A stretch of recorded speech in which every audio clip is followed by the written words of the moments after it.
सत श्री अकाल जी। दा खालस टीवी देखने वाले देश दुनिया के साढ़े सारे दर्शकों का बहुत बहुत स्वागत है। एमरजेंसी बुलेटिन के नाल मैं हरशरण कौर। बुलेटिन दे विच सब तो पहला असी रशिया यूक्रेन जंग दीयां खबरां तुहानूं दसांगे, क्योंकि हाले तक चौथे दिन भी उत्थे जंग लगातार जारी है।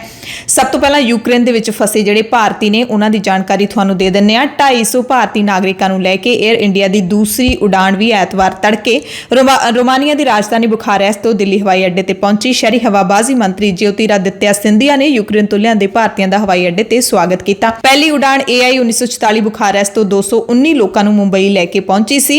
अधिकारियों ने दस्सिया कि हुण तक 2 उड़ाणां आ चुकियां ने ते तीजी उड़ान हंगरी की राजधानी बुडापेस्ट तो रवाना हो चुकी है। 240 लोगों के नाल होर ऐतवार नूं दिल्ली परतन की जानकारी दी गई। इस दौरान बुखारेस्ट तो 198 भारतीयों नूं लैके एयर इंडिया का चौथा जहाज़ भी भारत जल्दी पहुंचेगा, पर हज़ारां की गिणती विच हाले 20 भारतीय नागरिक जिन्हां दे विच विद्यार्थी सब तो वध ने ਉਹ ਉੱਥੇ ही फसे हुए ने। इस दरमियान भारतीय विद्यार्थियों के लिए एक होर जरूरी जानकारी यह है कि भारतीय विद्यार्थी पोलैंड दे विच बिना वीजे तो जा सकते हैं। पोलैंड के राजदूत एडम बुराकोस्की ने ट्वीट करके जानकारी दी है कि यह फैसला उन्हां विद्यार्थियों लिए है जो रूस के हमले तो बाद मुल्क छड्डण की कोशिश कर रहे हैं। भारत सरकार दी कुछ उड़ाणां पोलैंड तो नवीं दिल्ली विच विद्यार्थियों नूं लैके पहुंचियां। यूक्रेन ते रूस दरमियान जारी जंग तो बाद यूक्रेनी ते दूसरे मुल्कां दे नागरिक पोलैंड वाल जा रहे हैं ते पोलैंड दी सरकार दे वल्लों लिया गया फैसला बड़ा ही अहम है ते बहुत ही महत्वपूर्ण है फसे हुए लोगों के लिए। पंजाब दे मलेरकोटला शहर दे विच भी जिला प्रशासन ने हैल्पलाइन नंबर जारी कर दिता है। यूक्रेन विच फसे विद्यार्थियों ते परिवारां नूं जानकारी सांझी करन लई WhatsApp ग्रुप भी बनाया गया है। मोबाइल नंबर 9876 23593 ते संपर्क तुसीं कर सकते हो। Helpline number 01675 252 000। इस नंबर ते तुसीं संपर्क कर सकते हो। अमृतसर दे विच भी यूक्रेन च फसे भारतीयों के लिए कंट्रोल रूम स्थापित किया गया है, जिथों यूक्रेन च फसे विद्यार्थियों की जानकारी विदेश मंत्रालय नूं भेजी जा रही है। हुण तक 60 के करीब विद्यार्थियों ने फोन करके मदद की गुहार लाई है। हैल्पलाइन नंबर है जिहड़ा अमृतसर का 0183 256 0393। दूसरा नंबर है 0183 256 0498। यह नंबर 24 घंटे चलता रहिंदा है। ते फिक्र वाली एक होर गल महंगाई नूं लैके है। रूस यूक्रेन युद्ध दे विचाले तेल दीयां कीमतां वधण दे आसार ने। पंजाब च कई थावां ते पंपां दे उत्ते लंबीआं लाइनां लग गईआं ने। फरीदकोट विच भी किसान वड्डे वड्डे ड्रम लैके पैट्रोल पंपां ते पहुंचे। किसानां दा कहना है कि सानूं डीजल पैट्रोल की किल्लत होण दा डर है ते नाल ही महंगाई दा भी डर है। इस दरमियान पंजाब दे विच खाण वाले जिहड़े तेल ने रिफाइंड तेल ਉਹ महंगे भी हो चुके ने। यूक्रेन ते रूस दोवां मुल्कां दे विचाले जंग शुरू होई नूं 4 दिन हो चुके ने। रूस दा यूक्रेन ते हमले दा ऐतवार नूं चौथा दिन रहा। रूसी फौज ने यूक्रेन दे तेल ते गैस स्रोतां ते लगातार कई हमले कीते। यूक्रेन दे कई हिस्सिਆਂ ਵਿੱਚ इस तरह ਦੇ ਭਿਆਨਕ ਹਮਲਿਆਂ ਦੀਆਂ ਖਬਰਾਂ ਪਹੁੰਚੀਆਂ। राजधानी कीव तो 30 किलोमीटर दूर वासिल कीव ऑयल टर्मिनल नूं मिसाइल दे नाल निशाना बनाया गया। हमले तो बाद सारे इलाके विच जहरीला धुआं फैल गया। लोगों ने अपने घर दे खिड़कियां दरवाजे बंद कर लए। कीव प्रशासन ने लोगों नूं अपील की कि वह अपने घरां विच ही रहण, क्योंकि अग तो बाद हवा दे विच धुएं कारण जहरीले पदार्थ पैदा हो सकते हैं। राजधानी कीव दे विच जहरीली हवा की चेतावनी दे दी गई। शहर की मेयर नटालिया बालासनोविच ने दस्सिया कि दुश्मन हर चीज़ नूं तबाह करन ते तुलिया। यूक्रेन के पूरब दे विच भी रूसी समर्थन वाले विद्रोहियों ने भी रोवोंकी नाम के शहर विच एक ऑयल टर्मिनल नूं उड़ा दिता। यूक्रेन के पूरब विच दूजे सब तो वड्डे शहर खारखीव दे विच नैचुरल गैस पाइपलाइन नूं रूसी फौज ने उड़ा दिता। यह शहर रूसी सरहद के नेड़े है। सो हुण यूक्रेन के दूसरे सब तो वड्डे शहर खारखीव दे विच भी रूस दीयां फौजां पहुंच चुकियां ने। स्थानिक प्रशासन के मुखी ओलेग सिनेगुबाब ने लोगों नूं घरां अंदर रहण दी सलाह दी। कहा है कि यूक्रेन दीयां फौजां दुश्मनां खिलाफ लड़ रही ने। खारकीव शहर के खेतरी प्रशासनिक मुखी ने कहा कि स्थानिक बलां ने रूसी फौजियों के खिलाफ सड़कों उत्ते लड़न तो बाद शहर का पूरा कंट्रोल हासिल कर लिया। सोशल मीडिया ते एक सुनेहे दे विच खारकीव के गवर्नर ओलेग सिनेगुबोव ने कहा कि यूक्रेनी बलां ने रूसी फौजां नूं शहर तो बाहर कढ़ दिता है। इस दरमियान यह भी खबर मिली कि रूस ने यूक्रेन के शहर नोवा काखोवका ते भी पूरी तरह कब्जा कर लिया। यूक्रेन दीयां मीडिया रिपोर्टां विच दस्सिया गया कि एक ਛੋਟੇ ਪਰ ਰਣਨੀਤਿਕ ਤੌਰ ਤੇ ਮਸ਼ਹੂਰ ਸ਼ਹਿਰ ਨੂੰ ਰੂਸ ਨੇ ਕਬਜ਼ੇ ਵਿੱਚ ਲੈ ਲਿਆ। ਇਹ ਸ਼ਹਿਰ ਇੱਕ ਨਦੀ ਦੇ ਕਿਨਾਰੇ ਤੇ ਬਣਿਆ ਹੋਇਆ ਜਿੱਥੋਂ ਕ੍ਰਾਈਮੀਆ ਦੇ ਵਿੱਚ ਪਾਣੀ ਦੀ ਸਪਲਾਈ ਹੁੰਦੀ ਹੈ। ਸ਼ਹਿਰ ਦੇ ਮੇਅਰ ਵੋਲਦੋਮੀਰ ਕੋਵਾਲੋਂਕੋ ਨੇ ਦੱਸਿਆ ਕਿ ਰੂਸੀ ਫੌਜੀਆਂ ਨੇ ਸਾਰੀਆਂ ਸਰਕਾਰੀ ਇਮਾਰਤਾਂ ਤੋਂ ਯੂਕਰੇਨ ਦੇ ਝੰਡੇ ਹਟਾ ਦਿੱਤੇ। ਹੁਣ ਰੂਸੀ ਫੌਜ ਖੇਰਸਨ, ਮਿਕੋਲਾਈਵ ਅਤੇ ਮੇਲੀਟੋਪੋਲ ਨਾਂ ਦੇ ਸ਼ਹਿਰਾਂ ਦਾ ਰੁਖ ਕਰ ਰਹੀ ਹੈ। ਰੂਸ ਦੇ ਹਮਲੇ ਤੋਂ ਬਾਅਦ ਲਗਭਗ 1.25 ਲੱਖ ਯੂਕਰੇਨੀ ਨਾਗਰਿਕ ਆਪਣਾ ਘਰ ਛੱਡ ਕੇ ਦੱਖਣੀ ਯੂਕਰੇਨ ਦੇ ਸ਼ਹਿਰ ਲਵੀਵ ਤੇ ਪੋਲੈਂਡ ਵੱਲ ਜਾ ਚੁੱਕੇ ਨੇ। ਯੂਕਰੇਨ ਤੋਂ ਆਏ ਸ਼ਰਨਾਰਥੀਆਂ ਨੂੰ ਪੋਲੈਂਡ ਦੇ ਨਾਗਰਿਕ ਭੋਜਨ ਤੇ ਵਾਹਨ ਮੁਹੱਈਆ ਕਰਵਾਉਣ ਦੇ ਵਿੱਚ ਮਦਦ ਵੀ ਕਰ ਰਹੇ ਨੇ। ਯੂਕਰੇਨ ਸਰਕਾਰ ਨੇ ਅੰਕੜੇ ਵੀ ਜਾਰੀ ਕੀਤੇ ਨੇ। ਸਰਕਾਰ ਦੇ ਲੋਕਪਾਲ ਲੁਮਟਲਾ ਡੈਨਿਸੋਵਾ ਨੇ ਸੋਸ਼ਲ ਮੀਡੀਆ ਪੋਸਟ ਦੇ ਵਿੱਚ ਦੱਸਿਆ ਕਿ ਹੁਣ ਤੱਕ 200 ਤੋਂ ਵੱਧ ਯੂਕਰੇਨੀ ਨਾਗਰਿਕਾਂ ਦੀ ਮੌਤ ਹੋ ਚੁੱਕੀ ਹੈ, ਜਦਕਿ 1100 ਤੋਂ ਵੱਧ ਲੋਕ ਜ਼ਖਮੀ ਨੇ। ਰੂਸ ਨੇ ਹਸਪਤਾਲ, ਸਕੂਲਾਂ ਤੇ ਘਰਾਂ ਤੇ ਵੀ ਹਮਲਾ ਕੀਤਾ ਹੈ। ਰੂਸ ਯੂਕਰੇਨ ਦੇ ਪੁੱਤਰਾਂ ਤੇ ਧੀਆਂ ਤੋਂ ਜ਼ਿੰਦਗੀ ਜਿਉਣ ਦਾ ਹੱਕ ਖੋਹ ਰਿਹਾ ਹੈ। ਉਹਨਾਂ ਦੱਸਿਆ ਕਿ ਕੀਵ 'ਚ ਹਮਲੇ ਦੌਰਾਨ ਹਸਪਤਾਲ ਵਿੱਚ ਬੱਚੇ ਦੀ ਮੌਤ ਹੋਈ ਹੈ। ਖਾਰਕੀਵ ਦੇ ਵਿੱਚ ਮਿਜ਼ਾਈਲ ਹਮਲੇ ਕਾਰਨ ਇੱਕ ਔਰਤ ਦੀ ਮੌਤ ਵੀ ਹੋਈ ਹੈ। ਸੰਯੁਕਤ ਰਾਸ਼ਟਰ ਦੇ ਵੱਲੋਂ ਜਾਰੀ ਕੀਤੇ ਗਏ ਅੰਕੜਿਆਂ ਦੀ ਗੱਲ ਕਰ ਲਈਏ ਤਾਂ ਯੂਐਨਓ ਦੇ ਮੁਤਾਬਿਕ ਹੁਣ ਤੱਕ 3,68,000 ਲੋਕ ਯੂਕਰੇਨ ਛੱਡ ਚੁੱਕੇ ਨੇ। ਇਹਨਾਂ ਵਿੱਚੋਂ 1.5 ਲੱਖ ਲੋਕ ਪੋਲੈਂਡ ਵੱਲ ਗਏ ਨੇ, 43,000 ਰੋਮਾਨੀਆ ਦੀ ਸਰਹੱਦ ਵੱਲ ਗਏ ਨੇ। ਯੂਕਰੇਨ ਸਰਕਾਰ ਦੇ ਅੰਦਾਜ਼ੇ ਮੁਤਾਬਿਕ ਰੂਸ ਦੀ ਇਸ ਕਾਰਵਾਈ ਨਾਲ ਯੂਕਰੇਨ ਦੇ ਵਿੱਚ ਲਗਭਗ 50 ਲੱਖ ਲੋਕ ਸ਼ਰਨਾਰਥੀ ਬਣਨ ਲਈ ਮਜਬੂਰ ਹੋ ਸਕਦੇ ਨੇ ਤੇ ਪਾਣੀ ਦੀ ਸਪਲਾਈ ਮੁੱਕਣ ਕਾਰਨ ਆਪਣੇ ਘਰ ਛੱਡ ਕੇ ਚਲੇ ਗਏ ਨੇ। ਤੇ ਯੁੱਧ ਦੇ ਚੌਥੇ ਦਿਨ ਵੱਡੀ ਖਬਰ ਇਹ ਆਈ ਕਿ ਰੂਸ ਦੇ ਰਾਸ਼ਟਰਪਤੀ ਵਲਾਦੀਮੀਰ ਪੁਤਿਨ ਦੇ ਬੁਲਾਰੇ ਨੇ ਦੱਸਿਆ ਕਿ ਰੂਸ ਯੂਕਰੇਨ ਦੇ ਨਾਲ ਗੱਲਬਾਤ ਕਰਨ ਲਈ ਤਿਆਰ ਹੈ ਤੇ ਯੂਕਰੇਨ ਦੀ ਪ੍ਰਤੀਕਿਰਿਆ ਦਾ ਇੰਤਜ਼ਾਰ ਕਰ ਰਿਹਾ ਹੈ। ਪਰ ਜਦੋਂ ਯੂਕਰੇਨ ਨੇ ਪ੍ਰਤੀਕਿਰਿਆ ਦਿੱਤੀ ਤਾਂ ਕਿਹਾ ਕਿ ਬੇਲਾਰੂਸ ਦੇ ਵਿੱਚ ਗੱਲਬਾਤ ਅਸੀਂ ਨਹੀਂ ਕਰ ਸਕਦੇ। ਯੂਕਰੇਨ ਦੇ ਰਾਸ਼ਟਰਪਤੀ ਵੋਲੋਦੀਮੀਰ ਜ਼ੈਲੈਂਸਕੀ ਨੇ ਕਿਹਾ ਕਿ ਜੇਕਰ ਬੇਲਾਰੂਸ ਦੀ ਧਰਤੀ ਨੂੰ ਯੂਕਰੇਨ ਤੇ ਹਮਲੇ ਲਈ ਨਾ ਵਰਤਿਆ ਗਿਆ ਹੁੰਦਾ ਤੇ ਸ਼ਾਇਦ ਉੱਥੇ ਗੱਲ ਹੋ ਸਕਦੀ ਸੀ। ਹਾਲਾਂਕਿ ਬੇਲਾਰੂਸ ਦੇ ਵਿੱਚ ਗੱਲਬਾਤ ਲਈ ਰੂਸ ਦਾ ਵਫਦ ਪਹੁੰਚ ਵੀ ਗਿਆ। ਰੂਸੀ ਰਾਸ਼ਟਰਪਤੀ ਦੇ ਬੁਲਾਰੇ ਦਮਿਤਰੀ ਪੇਸਕੋਵ ਨੇ ਦੱਸਿਆ ਕਿ ਵਫਦ ਦੇ ਵਿੱਚ ਰੂਸੀ ਵਿਦੇਸ਼ ਮੰਤਰਾਲਾ, ਰੱਖਿਆ ਮੰਤਰਾਲਾ ਤੇ ਹੋਰ ਕਈ ਮਹਿਕਮਿਆਂ ਦੇ ਪ੍ਰਤੀਨਿਧੀ ਸ਼ਾਮਿਲ ਨੇ। ਉਹਨਾਂ ਕਿਹਾ ਕਿ ਗੱਲਬਾਤ ਬੇਲਾਰੂਸ ਦੇ ਗੋਮੇਲ ਦੇ ਵਿੱਚ ਹੋ ਸਕਦੀ ਹੈ, ਪਰ ਜ਼ੈਲੈਂਸਕੀ ਨੇ ਬੇਲਾਰੂਸ ਦੇ ਵਿੱਚ ਗੱਲ ਕਰਨ ਤੋਂ ਇਨਕਾਰ ਕਰ ਦਿੱਤਾ। ਉਹਨਾਂ ਕਿਹਾ ਕਿ ਬੇਸ਼ੱਕ ਅਸੀਂ ਗੱਲ ਕਰਨਾ ਚਾਹੁੰਦੇ ਹਾਂ, ਮਿਲਣਾ ਵੀ ਚਾਹੁੰਦੇ ਹਾਂ, ਸ਼ਾਂਤੀ ਵੀ ਚਾਹੁੰਦੇ ਹਾਂ।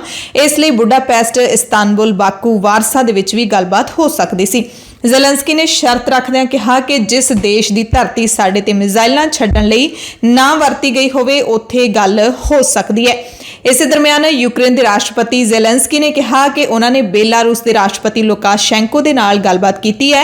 ਹਾਲਾਂਕਿ ਕੀ ਗੱਲ ਕੀਤੀ ਹੈ ਉਸ ਬਾਰੇ ਜ਼ੈਲੈਂਸਕੀ ਨੇ ਕੋਈ ਜਾਣਕਾਰੀ ਨਹੀਂ ਦਿੱਤੀ। ਯੂਕਰੇਨ ਦੇ ਰਾਸ਼ਟਰਪਤੀ ਵੋਲੋਦੀਮੀਰ ਜ਼ੈਲੈਂਸਕੀ ਨੇ ਸੰਯੁਕਤ ਰਾਸ਼ਟਰ ਸੁਰੱਖਿਆ ਪਰਿਸ਼ਦ ਦੇ ਵਿੱਚ ਵੀ ਰੂਸ ਦੇ VOTING ਅਧਿਕਾਰ ਨੂੰ ਖਤਮ ਕਰਨ ਦੀ ਮੰਗ ਕੀਤੀ। ਉਹਨਾਂ ਕਿਹਾ ਕਿ ਯੂਕਰੇਨ ਦੇ ਵਿੱਚ ਰੂਸ ਦੀਆਂ ਅਪਰਾਧਿਕ ਗਤੀਵਿਧੀਆਂ ਨਸਲਕੁਸ਼ੀ ਦੀ ਕਗਾਰ ਤੇ ਹਨ। ਸੋ ਇੱਕ ਵੱਡਾ ਜਿਹੜਾ ਇਹ ਬਿਆਨ ਹੈ, ਵੱਡੀ ਜਾਣਕਾਰੀ ਹੈ। ਨਸਲਕੁਸ਼ੀ ਦਾ ਮਤਲਬ ਹੁੰਦਾ ਹੈ ਕਿ ਕਿਸੇ ਇੱਕ ਕੌਮ ਨੂੰ, ਕਿਸੇ ਇੱਕ ਮੁਲਕ ਦੇ ਲੋਕਾਂ ਨੂੰ, ਖਾਸ ਭਾਈਚਾਰੇ ਦੇ ਲੋਕਾਂ ਨੂੰ ਮਿੱਥ ਕੇ ਖਤਮ ਕਰਨਾ, ਉਹਨਾਂ ਦਾ ਕਤਲੇਆਮ ਕਰਨਾ। ਯੂਕਰੇਨ ਦੇ ਰਾਸ਼ਟਰਪਤੀ ਵੋਲੋਦੀਮੀਰ ਜ਼ੈਲੈਂਸਕੀ ਨੇ ਵਿਦੇਸ਼ੀ ਲੜਾਕਿਆਂ ਦੇ ਨਾਲ ਯੂਕਰੇਨ ਦੇ ਵਿੱਚ ਵਿਦੇਸ਼ੀ ਫੌਜ ਬਣਾਉਣ ਦਾ ਵੀ ਐਲਾਨ ਕੀਤਾ ਹੈ। ਜ਼ੈਲੈਂਸਕੀ ਨੇ ਸੋਸ਼ਲ ਮੀਡੀਆ ਤੇ ਇੱਕ ਪੋਸਟ ਪਾ ਕੇ ਕਿਹਾ ਕਿ ਕੋਈ ਵੀ ਯੂਕਰੇਨ ਦੇ ਨਾਲ ਮਿਲ ਕੇ ਮੋਢੇ ਨਾਲ ਮੋਢਾ ਮਿਲਾ ਕੇ ਲੜ ਸਕਦਾ ਹੈ। ਵਿਦੇਸ਼ੀ ਨਾਗਰਿਕ ਕਾਨੂੰਨੀ ਤੌਰ ਤੇ ਯੂਕਰੇਨ ਦੀ ਫੌਜ ਵਿੱਚ ਸ਼ਾਮਿਲ ਹੋ ਸਕਦੇ ਨੇ। ਇਸ ਲਈ ਇੱਕ ਵੱਖਰੀ ਯੂਨਿਟ ਬਣਾਈ ਗਈ ਹੈ ਜਿਸ ਨੂੰ ਯੂਕਰੇਨ ਦੇ ਖੇਤਰੀ ਰੱਖਿਆ ਦੇ ਲਈ ਅੰਤਰਰਾਸ਼ਟਰੀ ਫੌਜ ਦਾ ਨਾਮ ਦਿੱਤਾ ਗਿਆ ਹੈ। ਹਾਲਾਂਕਿ ਯੂਕਰੇਨ ਨੇ ਰੂਸੀ ਫੌਜ ਦਾ ਸਾਹਮਣਾ ਕਰਨ ਲਈ ਪੂਰੀ ਤਰ੍ਹਾਂ ਤਿਆਰ ਹੋਣ ਦਾ ਦਾਅਵਾ ਵੀ ਕੀਤਾ ਹੈ। ਸੋ ਯੂਕਰੇਨ ਦੇ ਵਿੱਚ ਵਿਦੇਸ਼ੀ ਫੌਜ ਜਿਹੜੀ ਸਥਾਪਿਤ ਕੀਤੀ ਗਈ ਹੈ, ਯੂਨਿਟ ਸਥਾਪਿਤ ਕੀਤੀ ਗਈ ਹੈ, ਉਸ ਦੇ ਵਿੱਚ ਤੁਸੀਂ ਵੀ ਜਾ ਕੇ ਲੜ ਸਕਦੇ ਹੋ। ਸੋ ਇਸ ਜੰਗ ਦੇ ਦਰਮਿਆਨ ਸੋਸ਼ਲ ਮੀਡੀਆ ਵੀ ਰੂਸ ਦੇ ਨਾਲ ਇੰਟਰਨੈਟ ਜੰਗ ਦੇ ਵਿੱਚ ਕੁੱਦਿਆ ਹੈ। ਸੋਸ਼ਲ ਮੀਡੀਆ ਪਲੇਟਫਾਰਮ ਰੂਸ ਅਤੇ ਇਸ ਦੇ ਮੀਡੀਆ ਦੇ ਖਿਲਾਫ ਮੂਹਰੇ ਆ ਰਹੇ ਨੇ। YouTube ਦੀ ਕੰਪਨੀ ਅਲਫਾਬੈਟ ਨੇ ਕਿਹਾ ਕਿ ਰੂਸੀ ਮੀਡੀਆ ਦੇ ਸਰਕਾਰੀ ਚੈਨਲ ਰਸ਼ੀਆ ਟੁਡੇ ਤੇ ਹੋਰ ਚੈਨਲ ਹੁਣ YouTube ਤੇ ਇਸ ਦੀਆਂ ਐਪਸ ਰਾਹੀਂ ਮਸ਼ਹੂਰੀ ਨਹੀਂ ਕਰ ਸਕਣਗੇ। ਗੂਗਲ ਨੇ ਵੀ ਰੂਸ ਤੇ ਮਸ਼ਹੂਰੀ ਤੇ ਪਾਬੰਦੀ ਲਾ ਦਿੱਤੀ ਹੈ। ਦਰਅਸਲ ਯੂਕਰੇਨ ਦੇ ਡਿਜੀਟਲ ਮੰਤਰੀ ਨੇ YouTube ਨੂੰ ਰੂਸ ਦੇ ਪ੍ਰੋਪੇਗੈਂਡੇ ਨੂੰ ਰੋਕਣ ਦੀ ਅਪੀਲ ਕੀਤੀ ਸੀ। ਰੂਸ ਦਾ ਮੀਡੀਆ, ਖਾਸ ਕਰਕੇ ਰਸ਼ੀਆ ਟੁਡੇ, ਹਰ ਸਾਲ YouTube ਤੇ Google ਦੇ ਰਾਹੀਂ ਲੱਖਾਂ ਡਾਲਰਾਂ ਦੀ ਕਮਾਈ ਕਰਦਾ ਹੈ। YouTube ਤੋਂ ਪਹਿਲਾਂ Facebook ਤੇ Twitter ਨੇ ਵੀ ਰੂਸ ਤੋਂ ਮਿਲਣ ਵਾਲੀ ਮਸ਼ਹੂਰੀ ਨੂੰ ਬੰਦ ਕਰ ਦਿੱਤਾ ਹੈ। ਇਹਨਾਂ ਦੋਹਾਂ ਤੇ ਰੂਸ ਵਿੱਚ ਰੋਕ ਵੀ ਲੱਗ ਚੁੱਕੀ ਹੈ। ਹੈਕਰਸ ਦੇ ਇੱਕ ਗਰੁੱਪ ਐਨੋਨੀਮਸ ਨੇ ਚੇਚੇਨੀਆ ਦੀ ਸਰਕਾਰੀ ਵੈਬਸਾਈਟ ਨੂੰ ਹੈਕ ਕਰਨ ਦਾ ਦਾਅਵਾ ਕੀਤਾ ਹੈ। ਫਿਲਹਾਲ ਵੈਬਸਾਈਟ ਓਪਨ ਨਹੀਂ ਹੋ ਰਹੀ ਅਤੇ 404 ਹੋਸਟ ਨਾਟ ਫਾਊਂਡ ਐਰਰ ਪੇਜ ਦਿਖ ਰਿਹਾ ਹੈ। ਐਨੋਨੀਮਸ ਨੇ ਸ਼ੁੱਕਰਵਾਰ ਨੂੰ ਰੂਸ ਦੇ ਖਿਲਾਫ ਸਾਈਬਰ ਵਾਰ ਦਾ ਐਲਾਨ ਕੀਤਾ ਸੀ। ਇਸ ਤੋਂ ਬਾਅਦ ਰੂਸ ਦੀਆਂ ਕਈ ਸਰਕਾਰੀ ਵੈਬਸਾਈਟਸ ਤੇ ਸਾਈਬਰ ਅਟੈਕ ਹੋਏ ਸੀ। ਰੂਸ ਦੇ ਰੱਖਿਆ ਮੰਤਰਾਲੇ ਦੀ ਵੈਬਸਾਈਟ ਵੀ ਕੁਝ ਘੰਟਿਆਂ ਦੇ ਲਈ ਬੰਦ ਪਈ ਰਹੀ। ਕੀਵ ਇੰਡੀਪੈਂਡੈਂਟ ਦੀ ਇੱਕ ਰਿਪੋਰਟ ਦੇ ਮੁਤਾਬਿਕ ਰੂਸ ਦੀਆਂ 6 ਸਰਕਾਰੀ ਵੈਬਸਾਈਟਾਂ ਡਾਊਨ ਸਨ। ਕੁਝ ਸਰਕਾਰੀ ਚੈਨਲਾਂ ਨੂੰ ਹੈਕ ਕਰਨ ਦੀ ਵੀ ਰਿਪੋਰਟ ਮਿਲੀ। ਰੂਸ ਦੇ ਸਰਕਾਰੀ ਮੀਡੀਆ ਆਊਟਲੈਟ ਰਸ਼ੀਅਨ ਟੁਡੇ ਨੇ ਇਸ ਗੱਲ ਦੀ ਪੁਸ਼ਟੀ ਕੀਤੀ ਹੈ ਕਿ ਉਸ ਦੀ ਸ਼ੁੱਕਰਵਾਰ ਨੂੰ ਵੈਬਸਾਈਟ ਵੀ ਅਟੈਕ ਤੋਂ ਬਾਅਦ ਹੌਲੀ ਚੱਲ ਰਹੀ ਸੀ। ਇਧਰ ਭਾਰਤ ਦੇ ਵਿੱਚ ਬੀਜੇਪੀ ਦੇ ਕੌਮੀ ਪ੍ਰਧਾਨ ਜੇਪੀ ਨੱਡਾ ਦਾ ਟਵਿੱਟਰ ਅਕਾਊਂਟ ਕੁਝ ਸਮੇਂ ਲਈ ਹੈਕ ਹੋਇਆ। ਹੈਕ ਹੋਣ ਤੋਂ ਬਾਅਦ ਟਵੀਟ ਕੀਤਾ ਗਿਆ ਕਿ ਕ੍ਰਿਪਟੋ ਕਰੰਸੀ ਰਾਹੀਂ ਦਾਨ ਕੀਤਾ ਜਾਵੇ ਤੇ ਸਾਰਾ ਦਾਨ ਯੂਕਰੇਨ ਸਰਕਾਰ ਨੂੰ ਦਿੱਤਾ ਜਾਵੇਗਾ। ਇੱਕ ਦਿਨ ਪਹਿਲਾਂ ਜਿੱਥੇ ਖਬਰ ਆਈ ਸੀ ਕਿ ਰੂਸ ਦੇ ਹਮਲੇ ਨੂੰ ਰੋਕਣ ਦੇ ਲਈ ਯੂਕਰੇਨ ਦੇ ਇੱਕ ਫੌਜੀ ਨੇ ਆਪਣੇ ਆਪ ਨੂੰ ਬੰਬ ਦੇ ਨਾਲ ਹੀ ਉਡਾ ਦਿੱਤਾ, ਤਾਂ ਇੱਕ ਹੋਰ ਬਹਾਦਰੀ ਭਰੀ ਖਬਰ ਯੂਕਰੇਨ ਤੋਂ ਹੋਰ ਆ ਰਹੀ ਹੈ, ਜਿੱਥੇ ਯੂਕਰੇਨ ਦੇ ਲੋਕਾਂ ਦੇ ਕੋਲ ਹੱਥਾਂ ਵਿੱਚ ਹਥਿਆਰ ਨਹੀਂ ਸੀ, ਪਰ ਉਹਨਾਂ ਨੇ ਰੂਸੀ ਟੈਂਕ ਨੂੰ ਆਪਣੇ ਖਾਲੀ ਹੱਥਾਂ ਦੇ ਨਾਲ ਹੀ ਵਾਪਸ ਮੋੜ ਦਿੱਤਾ। ਸੋਸ਼ਲ ਮੀਡੀਆ ਤੇ ਇੱਕ ਵੀਡੀਓ ਫੈਲ ਰਹੀ ਹੈ ਜਿਸ ਵਿੱਚ ਯੂਕਰੇਨ ਦੇ ਲੋਕ ਆਪਣੇ ਤੇ ਚੜ੍ਹੇ ਆ ਰਹੇ ਰੂਸੀ ਟੈਂਕ ਵੱਲ ਵਧਣਾ ਸ਼ੁਰੂ ਕਰ ਦਿੰਦੇ ਨੇ। ਲੋਕਾਂ ਦੇ ਇਕੱਠ ਤੋਂ ਬਾਅਦ ਟੈਂਕ ਪਿੱਛੇ ਵੱਲ ਜਾਣ ਲੱਗਦਾ ਹੈ। ਲੋਕਾਂ ਦੇ ਇਕੱਠ ਨੂੰ ਦੇਖਦੇ ਹੋਏ ਟੈਂਕ ਹੈ ਜਿਹੜਾ ਉਹ ਵਾਪਸ ਮੁੜ ਜਾਂਦਾ ਹੈ। ਯੂਕਰੇਨ ਦੇ ਲੋਕ ਸ਼ਾਂਤੀ ਨਾਲ ਅੱਗੇ ਵਧਦੇ ਦਿਖਾਈ ਦੇ ਰਹੇ ਨੇ। ਵੀਡੀਓ ਦੇ ਵਿੱਚ ਕੋਈ ਵੀ ਵਿਅਕਤੀ ਹਥਿਆਰਬੰਦ ਨਜ਼ਰ ਨਹੀਂ ਆਉਂਦਾ।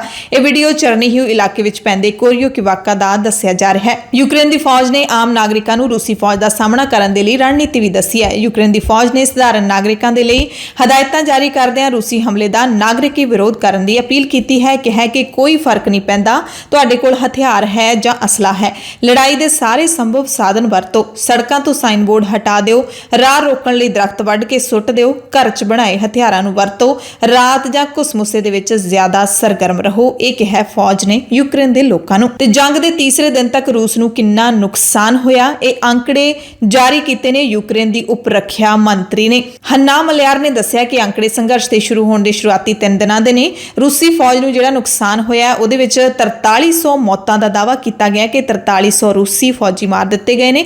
27 ਜਹਾਜ਼ ਕ੍ਰੈਸ਼ ਹੋ ਚੁੱਕੇ ਨੇ, 26 ਹੈਲੀਕਾਪਟਰ ਡੇਗ ਦਿੱਤੇ, 146 ਟੈਂਕ ਤਬਾਹ ਕਰ ਦਿੱਤੇ, 706 ਹਥਿਆਰਬੰਦ ਲੜਾਕੂ ਵਾਹਨ ਖਤਮ ਕਰ ਦਿੱਤੇ ਗਏ ਨੇ, 49 ਤੋਪਾਂ, 4 grade multiple rocket launch system ਖਤਮ ਕਰ ਦਿੱਤੇ, 30 ਵਾਹਨ ਤਬਾਹ ਕੀਤੇ ਨੇ, 60 ਟੈਂਕਰ, 2 ਡਰੋਨ ਤੇ 2 ਕਿਸ਼ਤੀਆਂ ਤਬਾਹ ਕਰ ਦਿੱਤੀਆਂ ਨੇ ਯੂਕਰੇਨ ਦੀ ਫੌਜ ਨੇ ਰੂਸ ਦੀ ਫੌਜ ਨਾਲ ਲੜਦੇ ਹੋਏ। ਸੋ ਭਾਵੇਂ ਰੂਸ ਨੇ ਯੂਕਰੇਨ ਤੇ ਹਮਲਾ ਕਰਕੇ ਦੁਨੀਆ ਭਰ ਵਿੱਚ ਬਦਨਾਮੀ ਖੱਟੀ ਹੈ, ਪਰ ਯੂਕਰੇਨ ਨੇ ਜੰਗ ਵਿੱਚ ਮਾਰੇ ਗਏ ਤੇ ਗ੍ਰਿਫਤਾਰ ਹੋਏ ਰੂਸੀ ਫੌਜੀਆਂ ਦੇ ਪਰਿਵਾਰਾਂ ਦੀ ਮਦਦ ਵਾਸਤੇ ਇੱਕ ਵੈਬਸਾਈਟ ਸ਼ੁਰੂ ਕੀਤੀ ਹੈ। ਯੂਕਰੇਨ ਦੇ ਅਖਬਾਰ ਦਾ ਕਵੀ ਇਨਸਪੈਕਟ ਦੀ ਰਿਪੋਰਟ ਦੇ ਮੁਤਾਬਿਕ ਇਹ ਵੈਬਸਾਈਟ 200rof.com ਤੇ ਜੰਗ ਵਿੱਚ ਮਾਰੇ ਗਏ ਅਤੇ ਗ੍ਰਿਫਤਾਰ ਕੀਤੇ ਗਏ ਰੂਸੀ ਫੌਜੀਆਂ ਦੀਆਂ ਤਸਵੀਰਾਂ ਤੇ ਦਸਤਾਵੇਜ਼ ਅਪਲੋਡ ਕੀਤੇ ਜਾ ਰਹੇ ਨੇ। ਇੱਕ ਹੋਰ ਜਾਣਕਾਰੀ ਮਿਲੀ ਹੈ ਕਿ ਰੂਸ ਦੇ ਵਿੱਚ ਜੰਗ ਦਾ ਵਿਰੋਧ ਹੋ ਰਿਹਾ ਹੈ। 3000 ਤੋਂ ਵੱਧ ਪ੍ਰਦਰਸ਼ਨਕਾਰੀਆਂ ਨੂੰ ਰੂਸੀ ਪੁਲਿਸ ਨੇ ਹਿਰਾਸਤ ਦੇ ਵਿੱਚ ਵੀ ਲੈ ਲਿਆ। ਪਿਛਲੇ 3 ਦਿਨਾਂ ਤੋਂ ਪੂਰੇ ਰੂਸ ਦੇ ਵਿੱਚ ਯੁੱਧ ਵਿਰੋਧੀ ਪ੍ਰਦਰਸ਼ਨ ਕੀਤੇ ਜਾ ਰਹੇ ਨੇ, ਯਾਨੀ ਕਿ ਰੂਸ ਦੇ ਲੋਕ ਹੀ ਰੂਸ ਦੀ ਸਰਕਾਰ ਦੇ ਖਿਲਾਫ ਮੁਜ਼ਾਹਰੇ ਕਰ ਰਹੇ ਨੇ ਕਿ ਯੂਕਰੇਨ ਤੇ ਹਮਲਾ ਕਿਉਂ ਕੀਤਾ। ਇਹਨਾਂ ਪ੍ਰਦਰਸ਼ਨਾਂ ਦੇ ਵਿੱਚ ਘੱਟੋ ਘੱਟ 3093 ਲੋਕਾਂ ਨੂੰ ਗ੍ਰਿਫਤਾਰ ਕੀਤਾ ਗਿਆ ਹੈ। ਉਧਰ ਰੂਸ ਦੇ ਵਿਗਿਆਨੀਆਂ ਤੇ ਵਿਗਿਆਨਕ ਪੱਤਰਕਾਰਾਂ ਨੇ ਆਪਣੇ ਮੁਲਕ ਵੱਲੋਂ ਯੂਕਰੇਨ ਤੇ ਕੀਤੇ ਹਮਲੇ ਦਾ ਜ਼ੋਰਦਾਰ ਵਿਰੋਧ ਕੀਤਾ ਹੈ, ਤੁਰੰਤ ਜੰਗਬੰਦੀ ਦੀ ਮੰਗ ਕੀਤੀ ਹੈ। ਇੱਕ ਸਾਂਝੇ ਬਿਆਨ ਵਿੱਚ ਇਹਨਾਂ ਸਾਰਿਆਂ ਨੇ ਕਿਹਾ ਕਿ ਇਸ ਜੰਗ ਨਾਲ ਵੱਡੀ ਪੱਧਰ ਤੇ ਮਨੁੱਖੀ ਜਾਨਾਂ ਦਾ ਨੁਕਸਾਨ ਹੋ ਰਿਹਾ ਹੈ। ਇਸ ਨਾਲ ਕੌਮਾਂਤਰੀ ਸੁਰੱਖਿਆ ਦੀ ਸਥਾਪਿਤ ਪ੍ਰਣਾਲੀ ਦੇ ਆਧਾਰ ਨੂੰ ਵੀ ਸੱਟ ਵੱਜਦੀ ਹੈ। ਉਹਨਾਂ ਕਿਹਾ ਕਿ ਯੂਰਪ ਦੇ ਵਿੱਚ ਨਵੀਂ ਜੰਗ ਦੀ ਸ਼ੁਰੂਆਤ ਲਈ ਸਿਰਫ ਤੇ ਸਿਰਫ ਰੂਸ ਜ਼ਿੰਮੇਦਾਰ ਹੈ। ਯੂਕਰੇਨ ਰਸ਼ੀਆ ਅਪਡੇਟਸ ਤੋਂ ਬਾਅਦ ਕੁਝ ਹੋਰ ਪੰਜਾਬ, ਭਾਰਤ ਤੇ ਦੁਨੀਆ ਭਰ ਦੀਆਂ ਵੱਡੀਆਂ ਤੇ ਤਾਜ਼ਾ ਖਬਰਾਂ ਤੁਹਾਨੂੰ ਦੱਸ ਦਿੰਨੇ ਹਾਂ। ਸਭ ਤੋਂ ਵੱਡੀ ਖਬਰ ਅਮਰੀਕਾ ਤੋਂ ਹੈ। ਅਮਰੀਕਾ ਨੇ 31 ਦਸੰਬਰ 2022 ਤੱਕ ਭਾਰਤ ਵਿੱਚ ਵੀਜ਼ਾ ਲਾਉਣ ਵਾਲਿਆਂ ਦੇ ਲਈ ਇੰਟਰਵਿਊ ਦੀ ਸ਼ਰਤ ਖਤਮ ਕਰ ਦਿੱਤੀ ਹੈ। ਅਮਰੀਕਾ ਨੇ ਵਿਦਿਆਰਥੀਆਂ ਤੇ ਵਰਕਰਾਂ ਸਮੇਤ ਹੋਰ ਕਈ ਵੀਜ਼ਾ ਬਿਨੈਕਾਰਾਂ ਦੇ ਲਈ 31 ਦਸੰਬਰ 2022 ਤੱਕ ਭਾਰਤ ਵਿੱਚ ਆਪਣੇ ਦੂਤਾਵਾਸਾਂ ਦੇ ਵਿੱਚ ਨਿੱਜੀ ਤੌਰ ਤੇ ਹਾਜ਼ਰ ਹੋਣ ਤੇ ਇੰਟਰਵਿਊ ਕਰਨ ਦੀ ਸ਼ਰਤ ਖਤਮ ਕਰ ਦਿੱਤੀ ਹੈ। ਅਮਰੀਕਾ ਦੇ ਸੀਨੀਅਰ ਡਿਪਲੋਮੈਟ ਨੇ ਭਾਰਤੀ ਭਾਈਚਾਰੇ ਦੇ ਲੀਡਰਾਂ ਨੂੰ ਇਹ ਜਾਣਕਾਰੀ ਦਿੱਤੀ ਹੈ। ਇਸ ਮੁਤਾਬਿਕ ਜਿਹੜੇ ਬਿਨੈਕਾਰਾਂ ਨੂੰ ਛੋਟ ਦਿੱਤੀ ਗਈ ਹੈ ਉਹਨਾਂ ਦੇ ਵਿੱਚ ਵਿਦਿਆਰਥੀ FM ਤੇ academic J visa, worker H1, H2 ਤੇ H3 ਤੇ ਵਿਅਕਤੀਗਤ L ਵੀਜ਼ਾ, ਸੱਭਿਆਚਾਰ ਤੇ ਅਸਧਾਰਨ ਯੋਗਤਾ ਵਾਲੇ ਲੋਕ ਜਿਨ੍ਹਾਂ ਦੇ ਵਿੱਚ OP ਤੇ Q ਵੀਜ਼ਾ ਸ਼ਾਮਿਲ ਹਨ। ਇਹਨਾਂ ਸਾਰਿਆਂ ਨੂੰ ਛੋਟ ਦਿੱਤੀ ਗਈ ਹੈ। ਸੋ ਇੱਕ ਵੱਡੀ ਰਾਹਤ ਹੈ ਅਮਰੀਕਾ ਦੇ ਵੱਲੋਂ, ਕਿਉਂਕਿ ਪਹਿਲਾਂ ਇਹ ਹੁੰਦਾ ਸੀ ਕਿ ਜਿਹੜੇ ਵੀ ਚਾਹੇ ਉਹ ਵਿਦਿਆਰਥੀ ਹੋਵੇ, ਚਾਹੇ ਉਹ ਕਿਸੇ ਵੀ ਹੋਰ ਵੀਜ਼ੇ ਤੇ ਵਰਕ ਵੀਜ਼ੇ ਤੇ ਜਾਂਦਾ ਹੋਵੇ, ਤਾਂ ਉਸ ਨੂੰ ਇੰਟਰਵਿਊ ਦੇ ਲਈ ਅਮਰੀਕਨ ਐਮਬੈਸੀ ਦੇ ਵਿੱਚ ਬੁਲਾਇਆ ਜਾਂਦਾ ਸੀ ਤੇ ਇੰਟਰਵਿਊ ਬਹੁਤ ਹੀ ਸਖਤ ਹੁੰਦੀ ਹੈ। ਪਰ ਅਮਰੀਕਾ ਨੇ ਹੁਣ ਇੱਕ ਵੱਡੀ ਰਾਹਤ ਦਿੰਦੇ ਹੋਏ ਇਸ ਇੰਟਰਵਿਊ ਦੀ ਸ਼ਰਤ ਨੂੰ 31 ਦਸੰਬਰ 2022 ਤੱਕ ਖਤਮ ਕਰ ਦਿੱਤਾ ਹੈ। ਅਗਲੀ ਖਬਰ ਬਲਾਤਕਾਰੀ ਤੇ ਕਾਤਲ ਸਾਧ ਰਾਮ ਰਹੀਮ ਦੇ ਨਾਲ ਜੁੜੀ ਹੋਈ ਹੈ। ਰਾਮ ਰਹੀਮ ਦੀ 21 ਦਿਨਾਂ ਦੀ ਫਰਲੋ ਐਤਵਾਰ ਨੂੰ ਖਤਮ ਹੋ ਗਈ ਹੈ। ਕਿਸੇ ਵਕਤ ਵੀ ਰਾਮ ਰਹੀਮ ਦੇ ਜੇਲ੍ਹ ਜਾਣ ਦੀ ਖਬਰ ਮਿਲ ਸਕਦੀ ਹੈ। ਸਖਤ ਸੁਰੱਖਿਆ ਹੇਠ ਹੀ ਉਸ ਨੂੰ ਜੇਲ੍ਹ ਵਾਪਸ ਵਾਪਸ ਲਿਜਾਇਆ ਜਾਵੇਗਾ। ਰਾਮ ਰਹੀਮ ਨੂੰ 21 ਦਿਨਾਂ ਦੀ ਫਰਲੋ ਹੀ ਨਹੀਂ ਦਿੱਤੀ ਗਈ ਸੀ। ਕੁਝ ਦਿਨਾਂ ਬਾਅਦ ਹਰਿਆਣਾ ਸਰਕਾਰ ਨੇ Z+ ਸਿਕਿਉਰਿਟੀ ਵੀ ਦੇ ਦਿੱਤੀ ਸੀ ਤੇ ਰਾਮ ਰਹੀਮ ਨੂੰ ਦਿੱਤੀ Z+ ਸਿਕਿਉਰਿਟੀ ਦੀ ਵੱਖ-ਵੱਖ ਲੋਕਾਂ ਨੇ ਵਿਰੋਧਤਾ ਵੀ ਕੀਤੀ ਸੀ। ਸਿਆਸੀ ਲੀਡਰਾਂ ਨੇ ਤਿੱਖੀ ਆਲੋਚਨਾ ਵੀ ਕੀਤੀ ਸੀ। ਜਿਹੜੇ ਪੀੜਤ ਲੋਕ ਨੇ, ਬਲਾਤਕਾਰੀ ਸਾਧ ਦੇ ਡੇਰੇ ਦੇ ਪੀੜਤ ਲੋਕ ਨੇ, ਉਹਨਾਂ ਨੇ ਵੀ ਇਤਰਾਜ਼ ਜਤਾਇਆ ਸੀ ਕਿ ਇੱਕ ਸੰਗੀਨ ਅਪਰਾਧੀ ਨੂੰ ਆਖਿਰਕਾਰ ਇੰਨੀ ਵੱਡੀ ਸੁਰੱਖਿਆ ਦੇਣ ਦੀ ਲੋੜ ਹੀ ਕੀ ਹੈ। ਰਾਮ ਰਹੀਮ ਨੂੰ 7 ਫਰਵਰੀ ਨੂੰ 21 ਦਿਨਾਂ ਦੀ ਪੈਰੋਲ ਮਿਲੀ ਸੀ ਤੇ ਸ਼ਰਤਾਂ ਦੇ ਨਾਲ ਇਹ ਪੈਰੋਲ ਮਿਲੀ ਸੀ, ਜਿਸ ਨੂੰ ਫਰਲੋ ਦਾ ਨਾਮ ਦਿੱਤਾ ਗਿਆ ਸੀ। 21 ਦਿਨਾਂ ਦੀ ਫਰਲੋ ਦੌਰਾਨ ਰਾਮ ਰਹੀਮ ਆਪਣੇ ਸਿਰਸਾ ਡੇਰੇ ਦੇ ਵਿੱਚ ਨਹੀਂ ਜਾ ਸਕਿਆ। ਗੁਰੂਗ੍ਰਾਮ ਦੇ ਵਿੱਚ ਇੱਕ ਨਿੱਜੀ ਫਾਰਮ ਹਾਊਸ ਦੇ ਵਿੱਚ ਹੀ ਰਹਿੰਦਾ ਰਿਹਾ। ਕੋਈ ਭੀੜ ਇਕੱਠੀ ਨਾ ਕਰਨ ਦੀ ਜਿਹੜਾ ਹੁਕਮ ਹੈ, ਪਾਬੰਦੀ ਹੈ, ਉਹ ਲਾਈ ਗਈ। ਕੋਈ ਸਤਸੰਗ ਨਹੀਂ ਕਰ ਸਕਦਾ ਸੀ, ਨਾ ਹੀ ਕਿਤੇ ਹੋਰ ਜਾ ਸਕਦਾ ਸੀ। ਗੁਰੂਗ੍ਰਾਮ ਜੇ ਛੱਡਣਾ ਹੈ ਤਾਂ ਗੁਰੂਗ੍ਰਾਮ ਦੇ DM ਤੋਂ ਉਸਨੂੰ ਇਜਾਜ਼ਤ ਲੈਣੀ ਪੈਣੀ ਸੀ। ਸਖਤ ਪੁਲਿਸ ਦੇ ਸੁਰੱਖਿਆ ਦੇ ਪਹਿਰੇ ਦੇ ਹੇਠ ਉਸਨੂੰ ਰੱਖਿਆ ਗਿਆ। ਹਰ ਹਫ਼ਤੇ ਥਾਣੇ ਦੇ ਵਿੱਚ ਹਾਜ਼ਰੀ ਲਵਾਉਣ ਦੇ ਲਈ ਵੀ ਕਿਹਾ ਗਿਆ। ਉਧਰ BJP ਦੇ ਸੀਨੀਅਰ ਲੀਡਰ ਹਰਜੀਤ ਸਿੰਘ ਗਰੇਵਾਲ ਨੇ ਸ਼੍ਰੋਮਣੀ ਗੁਰਦੁਆਰਾ ਪ੍ਰਬੰਧਕ ਕਮੇਟੀ ਦੀ ਕਾਰਗੁਜ਼ਾਰੀ ਤੇ ਸਵਾਲ ਚੁੱਕੇ ਨੇ। ਗਰੇਵਾਲ ਨੇ ਸਿੱਖ ਮਸਲਿਆਂ ਨੂੰ ਲੈ ਕੇ ਪੰਜਾਬ ਦੀਆਂ ਸਿਆਸੀ ਪਾਰਟੀਆਂ ਨੂੰ ਵੀ ਘੇਰਿਆ ਹੈ। ਗਰੇਵਾਲ ਨੇ ਅਦਾਕਾਰ ਦੀਪ ਸਿੱਧੂ ਦੀ ਸੜਕ ਹਾਦਸੇ ਵਿੱਚ ਮੌਤ ਦੀ ਜਾਂਚ ਦੀ ਮੰਗ ਵੀ ਕੀਤੀ ਹੈ ਤੇ ਨਾਲ ਹੀ ਇਹ ਵੀ ਮੰਗ ਕੀਤੀ ਹੈ ਕਿ ਦੀਪ ਸਿੱਧੂ ਦੀ ਅੰਤਿਮ ਅਰਦਾਸ ਮੌਕੇ ਨੌਜਵਾਨਾਂ ਦਾ ਜਿਹੜਾ ਵੱਡਾ ਇਕੱਠ ਹੋਇਆ ਸੀ, ਉਹਦੇ ਵਿੱਚ ਨਾਅਰੇਬਾਜ਼ੀ ਹੋਈ ਸੀ, ਉਹਦੀ ਵੀ ਜਾਂਚ ਹੋਣੀ ਚਾਹੀਦੀ ਹੈ। ਕਹਿੰਦੇ ਸਿਆਸੀ ਤੇ ਧਾਰਮਿਕ ਲੀਡਰਾਂ ਨੂੰ ਸੋਚਣਾ ਚਾਹੀਦਾ ਹੈ ਕਿ ਪੰਜਾਬ ਦੇ ਵਿੱਚ ਅਜਿਹੇ ਭੜਕਾਊ ਜਿਹੜੇ ਨਾਅਰੇ ਨੇ ਉਹ ਕਿਉਂ ਲੱਗ ਰਹੇ ਨੇ। ਪੰਜਾਬ ਧਾਰਮਿਕ ਅਤੇ ਸਿਆਸੀ ਤੌਰ ਤੇ ਲੀਡਰ ਵਿਹੂਣਾ ਹੋ ਗਿਆ, ਇਹ ਵੀ ਕਿਹਾ ਗਰੇਵਾਲ ਨੇ। ਪੰਜਾਬ ਦੇ ਵਿੱਚ ਮੌਸਮ ਦੀ ਗੱਲ ਕਰ ਲਈਏ ਤਾਂ ਇੱਕ ਦਿਨ ਮੀਂਹ ਪੈਣ ਤੋਂ ਬਾਅਦ ਮੌਸਮ ਐਤਵਾਰ ਨੂੰ ਪੂਰਾ ਦਿਨ ਸਾਫ਼ ਰਿਹਾ। ਹਾਲਾਂਕਿ ਜਿਹੜੇ ਪਹਾੜੀ ਇਲਾਕੇ ਨੇ ਉਹਨਾਂ ਦੇ ਵਿੱਚ ਵੀ ਮੀਂਹ ਦੇ ਨਾਲ ਬਰਫ਼ਬਾਰੀ ਦੀਆਂ ਖਬਰਾਂ ਮਿਲੀਆਂ। ਪੰਜਾਬ ਦੇ ਵਿੱਚ ਵੀ ਇੱਕਦਮ ਜਦੋਂ ਮੌਸਮ ਖਰਾਬ ਹੋ ਗਿਆ ਸੀ ਤਾਂ ਕਿਸਾਨਾਂ ਦੇ ਸਾਹ ਸੁੱਤੇ ਗਏ ਸੀ, ਪਰ ਹੁਣ ਮੌਸਮ ਬਿਲਕੁਲ ਸਾਫ਼ ਹੈ। ਸੁਪਰੀਮ ਕੋਰਟ ਨੇ ਕਿਹਾ ਕਿ ਮੋਬਾਈਲ ਸੇਵਾਵਾਂ ਦੇ ਵਿੱਚ ਖਾਮੀਆਂ ਦਾ ਸਾਹਮਣਾ ਕਰਨ ਵਾਲਾ ਵਿਅਕਤੀ ਕੰਪਨੀ ਦੇ ਖਿਲਾਫ ਆਪਣੀ ਸ਼ਿਕਾਇਤ ਸਿੱਧਾ ਖਪਤਕਾਰ ਫੋਰਮ ਨੂੰ ਕਰ ਸਕਦਾ ਹੈ। ਇਹ ਹੁਕਮ ਜਸਟਿਸ DY ਚੰਦਰਚੂੜ ਦੇ ਬੈਂਚ ਨੇ ਦਿੱਤੇ ਨੇ। ਸੁਪਰੀਮ ਕੋਰਟ ਨੇ ਟੈਲੀਕਾਮ ਕੰਪਨੀ ਵੋਡਾਫੋਨ ਦੀ ਅਪੀਲ ਤੇ ਫੈਸਲਾ ਸੁਣਾਇਆ ਹੈ। ਕੰਪਨੀ ਨੇ ਕੌਮੀ ਖਪਤਕਾਰ ਝਗੜਾ ਨਿਵਾਰਣ ਕਮਿਸ਼ਨ ਦੇ ਹੁਕਮ ਨੂੰ ਚੁਣੌਤੀ ਦਿੱਤੀ ਸੀ। ਭਾਰਤ ਤੇ ਸ਼੍ਰੀਲੰਕਾ ਦੇ ਵਿਚਾਲੇ 4 ਤੋਂ ਲੈ ਕੇ 8 ਮਾਰਚ ਤੱਕ ਟੈਸਟ ਮੈਚ ਖੇਡਿਆ ਜਾਵੇਗਾ ਤੇ ਮੈਚ ਮੁਹਾਲੀ ਦੇ ਸਟੇਡੀਅਮ 'ਚ ਹੋਵੇਗਾ, ਜਿਸ ਨੂੰ ਲੈ ਕੇ ਪੁਲਿਸ ਨੇ ਸੁਰੱਖਿਆ ਸਖਤ ਕਰ ਦਿੱਤੀ ਹੈ। ਸਟੇਡੀਅਮ ਦੇ ਨੇੜੇ ਵੱਡੀ ਗਿਣਤੀ ਵਿੱਚ ਸੁਰੱਖਿਆ ਕਰਮਚਾਰੀ ਤਾਇਨਾਤ ਵੀ ਹੋ ਚੁੱਕੇ ਨੇ। ਨੇੜਲੇ ਇਲਾਕੇ ਵਿੱਚ ਰਹਿਣ ਵਾਲੇ ਕਿਰਾਏਦਾਰਾਂ ਤੇ ਪੇਇੰਗ ਗੈਸਟਾਂ ਦੀ ਚੈਕਿੰਗ ਵੀ ਕੀਤੀ ਜਾ ਰਹੀ ਹੈ। ਮੌਜੂਦਾ ਵਿੱਤੀ ਸਾਲ 2021-22 ਦੇ ਵਿੱਚ ਭਾਰਤ ਦਾ ਕੱਚੇ ਤੇਲ ਦਰਾਮਦ ਬਿੱਲ $100 ਅਰਬ ਨੂੰ ਪਾਰ ਕਰ ਸਕਦਾ ਹੈ। ਪਿਛਲੇ ਵਿੱਤੀ ਸਾਲ ਦੇ ਵਿੱਚ ਕੱਚੇ ਤੇਲ ਦੀ ਦਰਾਮਦ ਤੇ ਹੋਏ ਖਰਚ ਤੋਂ ਲਗਭਗ ਦੁੱਗਣਾ ਹੋਵੇਗਾ। ਇਸ ਤੋਂ ਸਾਫ਼ ਹੈ ਕਿ ਆਉਂਦੇ ਦਿਨਾਂ ਦੇ ਵਿੱਚ ਭਾਰਤ ਵਿੱਚ ਪੈਟਰੋਲ ਤੇ ਡੀਜ਼ਲ ਦੇ ਭਾਅ ਛਾਲਾਂ ਮਾਰ ਸਕਦੇ ਨੇ। ਇਸ ਦਾ ਕਾਰਨ ਹੈ ਕਿ ਕੌਮਾਂਤਰੀ ਪੱਧਰ ਤੇ ਕੱਚੇ ਤੇਲ ਦੀਆਂ ਕੀਮਤਾਂ 7 ਸਾਲਾਂ ਦੇ ਵਿੱਚ ਸਭ ਤੋਂ ਉੱਚੇ ਪੱਧਰ ਤੇ ਪਹੁੰਚ ਗਈਆਂ ਨੇ। ਅਗਲੀ ਖਬਰ ਹੈ ਜਿਹੜੀ ਉਹ ਸੁਣ ਕੇ ਤੁਹਾਨੂੰ ਖੁਸ਼ੀ ਵੀ ਹੋ ਸਕਦੀ ਹੈ ਤੇ ਥੋੜੀ ਚਿੰਤਾ ਵੀ ਹੋ ਸਕਦੀ ਹੈ। ਚਿੰਤਾ ਹੋ ਸਕਦੀ ਹੈ ਮਹਿੰਗਾਈ ਦੀ ਤੇ ਖੁਸ਼ੀ ਹੋ ਸਕਦੀ ਹੈ ਕਿ ਸਰਕਾਰ ਨੂੰ ਤੁਹਾਡੀ ਫਿਕਰ ਹੈ। ਦਰਅਸਲ ਭਾਰਤੀਆਂ ਵਿੱਚ ਮੋਟਾਪੇ ਦੀ ਵੱਧਦੀ ਚਿੰਤਾ ਤੇ ਨੀਤੀ ਆਯੋਗ ਹੈ ਜਿਹੜਾ ਉਹ ਚੀਨੀ, ਚਰਬੀ ਤੇ ਨਮਕ ਵਾਲੀਆਂ ਖੁਰਾਕੀ ਵਸਤਾਂ ਤੇ ਟੈਕਸ ਲਾਉਣ ਬਾਰੇ ਸੋਚ ਰਿਹਾ ਹੈ। ਇਹਨਾਂ ਵਸਤੂਆਂ ਦੇ ਉੱਤੇ ਫਰੰਟ ਆਫ ਪੈਕ ਲੇਬਲਿੰਗ ਵਰਗੇ ਉਪਾਅ ਕਰਨ ਦੇ ਪ੍ਰਸਤਾਵ ਤੇ ਵਿਚਾਰ ਕੀਤਾ ਜਾ ਰਿਹਾ ਹੈ। Front of the pack labelling ਖਪਤਕਾਰਾਂ ਨੂੰ ਵੱਧ ਖੰਡ, ਨਮਕ ਤੇ ਚਰਬੀ ਵਾਲੇ ਉਤਪਾਦਾਂ ਦੀ ਪਛਾਣ ਕਰਨ ਦੇ ਵਿੱਚ ਮਦਦ ਕਰਦੀ ਹੈ। ਸਰਕਾਰੀ ਖੋਜ ਸੰਸਥਾ ਨੀਤੀ ਆਯੋਗ ਦੀ 2021-22 ਦੀ ਸਾਲਾਨਾ ਰਿਪੋਰਟ ਵਿੱਚ ਕਿਹਾ ਗਿਆ ਕਿ ਦੇਸ਼ ਦੀ ਆਬਾਦੀ ਵਿੱਚ ਮੋਟਾਪੇ ਦੀ ਵੱਧ ਰਹੀ ਸਮੱਸਿਆ ਨਾਲ ਨਜਿੱਠਣ ਲਈ ਅਜਿਹਾ ਕਦਮ ਵਿਚਾਰ ਅਧੀਨ ਹੈ। ਐਤਵਾਰ ਨੂੰ ਯੂਪੀ ਵਿਧਾਨ ਸਭਾ ਦੇ 5ਵੇਂ ਗੇੜ ਦੀਆਂ ਵੋਟਾਂ ਪਈਆਂ। 12 ਜ਼ਿਲ੍ਹਿਆਂ ਦੀਆਂ 61 ਸੀਟਾਂ ਤੇ ਵੋਟਿੰਗ ਹੋਈ। ਸਵੇਰੇ 7 ਵਜੇ ਵੋਟਿੰਗ ਸ਼ੁਰੂ ਹੋਈ ਅਤੇ ਸ਼ਾਮ 6 ਵਜੇ ਤੱਕ ਜਾਰੀ ਰਹੀ। ਅਮੇਠੀ, ਅਯੋਧਿਆ, ਬਹਿਰਾਇਚ, ਬਾਰਾਬੰਕੀ, ਚਿੱਤਰਕੂਟ, ਗੋਂਡਾ, ਕੌਸ਼ਮ ਸਮੇਤ ਸੁਲਤਾਨਪੁਰ ਜ਼ਿਲ੍ਹਿਆਂ ਦੇ ਵਿੱਚ ਵੋਟਾਂ ਪਈਆਂ ਤੇ ਚੋਣ ਕਮਿਸ਼ਨ ਦੇ ਅੰਕੜਿਆਂ ਦੇ ਮੁਤਾਬਿਕ ਸ਼ਾਮ 5 ਵਜੇ ਤੱਕ ਯੂਪੀ ਦੇ ਵਿੱਚ 5ਵੇਂ ਗੇੜ ਦੀਆਂ ਵੋਟਾਂ ਦਰਮਿਆਨ 53.93% ਵੋਟਿੰਗ ਦਰਜ ਕੀਤੀ ਗਈ। ਛੱਤੀਸਗੜ੍ਹ ਤੋਂ ਖਬਰ ਹੈ ਜਿੱਥੇ ਬੀਜਾਪੁਰ ਜ਼ਿਲ੍ਹੇ ਦੇ ਨੈਮੇਡ ਪੁਲਿਸ ਸਟੇਸ਼ਨ ਅਧੀਨ ਪੈਂਦੇ ਜਬੇਲੀ ਤੇ ਜੰਗਲੀ ਇਲਾਕੇ ਵਿੱਚ ਐਤਵਾਰ ਸਵੇਰੇ ਤਲਾਸ਼ੀ ਮੁਹਿੰਮ ਦੌਰਾਨ ਸੁਰੱਖਿਆ ਬਲਾਂ ਦੇ ਨਾਲ ਮੁਕਾਬਲੇ ਵਿੱਚ 2 ਔਰਤ ਨਕਸਲੀਆਂ ਦੀ ਮੌਤ ਹੋ ਗਈ। ਇਹ ਜਾਣਕਾਰੀ ਇੰਸਪੈਕਟਰ ਜਨਰਲ ਪੁਲਿਸ ਬਸਤਰ P ਸੁੰਦਰ ਰਾਜ ਨੇ ਦਿੱਤੀ। ਸੁੰਦਰ ਰਾਜ ਨੇ ਦੱਸਿਆ ਕਿ ਮੁੱਠਭੇੜ ਤੋਂ ਬਾਅਦ ਮੌਕੇ ਦੀ ਤਲਾਸ਼ੀ ਦੌਰਾਨ ਵਰਦੀ ਵਿੱਚ 2 ਮਹਿਲਾ ਨਕਸਲੀਆਂ ਦੀਆਂ ਲਾਸ਼ਾਂ, ਇੱਕ ਪਿਸਤੌਲ, 12 ਬੋਰ ਦੀ ਬੰਦੂਕ, ਕੋਡੈਕਸ ਦੀਆਂ ਤਾਰਾਂ ਤੇ ਹੋਰ ਵਿਸਫੋਟਕ ਸਮੱਗਰੀ ਬਰਾਮਦ ਕੀਤੀ ਗਈ। ਮੁੰਬਈ ਤੋਂ ਖਬਰ ਹੈ, ਜਿੱਥੇ ਮੱਧ ਅਤੇ ਦੱਖਣੀ ਮੁੰਬਈ ਦੇ ਕੁਝ ਇਲਾਕਿਆਂ ਦੇ ਵਿੱਚ ਐਤਵਾਰ ਸਵੇਰੇ ਬਿਜਲੀ ਗੁੱਲ ਹੋ ਗਈ, ਜਿਸ ਕਾਰਨ ਇੱਕ ਲਾਈਨ ਤੇ ਲੋਕਲ ਟ੍ਰੇਨ ਸੇਵਾਵਾਂ ਪ੍ਰਭਾਵਿਤ ਹੋਈਆਂ। ਪੱਛਮੀ ਰੇਲਵੇ ਦੇ ਮੁੱਖ ਜਨਸੰਪਰਕ ਅਧਿਕਾਰੀ ਸੁਮਿਤ ਠਾਕੁਰ ਨੇ ਦੱਸਿਆ ਕਿ ਅੰਧੇਰੀ ਅਤੇ ਚਰਚਗੇਟ ਰੇਲਵੇ ਸਟੇਸ਼ਨਾਂ ਦੇ ਵਿਚਾਲੇ ਬਿਜਲੀ ਸਪਲਾਈ ਠੱਪ ਹੋਣ ਕਾਰਨ ਲੋਕਲ ਟ੍ਰੇਨ ਆਵਾਜਾਈ ਪ੍ਰਭਾਵਿਤ ਹੋਈ। ਐਮਰਜੈਂਸੀ ਬੁਲੇਟਿਨ ਦੇ ਵਿੱਚ ਤੁਹਾਡੇ ਸਭ ਤੋਂ ਇਜਾਜ਼ਤ ਚਾਹੁੰਦੇ ਹਾਂ। ਤੁਸੀਂ ਸਾਰੇ ਆਪਣਾ ਧਿਆਨ ਰੱਖਿਓ, ਲੋੜਵੰਦਾਂ ਦੀ ਮਦਦ ਜ਼ਰੂਰ ਕਰਦੇ ਰਿਹਾ ਕਰੋ। ਸਵੇਰ ਦੀਆਂ ਖਬਰਾਂ ਦੇ ਵਿੱਚ ਫੇਰ ਤੁਹਾਨੂੰ ਮਿਲਦੇ ਹਾਂ ਤੇ ਨਾਲ ਹੀ ਅਰਦਾਸ ਕਰਦੇ ਹਾਂ ਅਸੀਂ ਕਿ ਯੁੱਧ ਹੈ ਜਿਹੜਾ ਉਹ ਜਲਦੀ ਮੁੱਕ ਜਾਵੇ, ਲੋਕਾਂ ਦਾ ਜਿਹੜਾ ਖੂਨ ਅਜਾਈਂ ਡੁੱਲ ਰਿਹਾ ਹੈ ਉਹ ਬੰਦ ਹੋ ਜਾਵੇ। ਧੰਨਵਾਦ।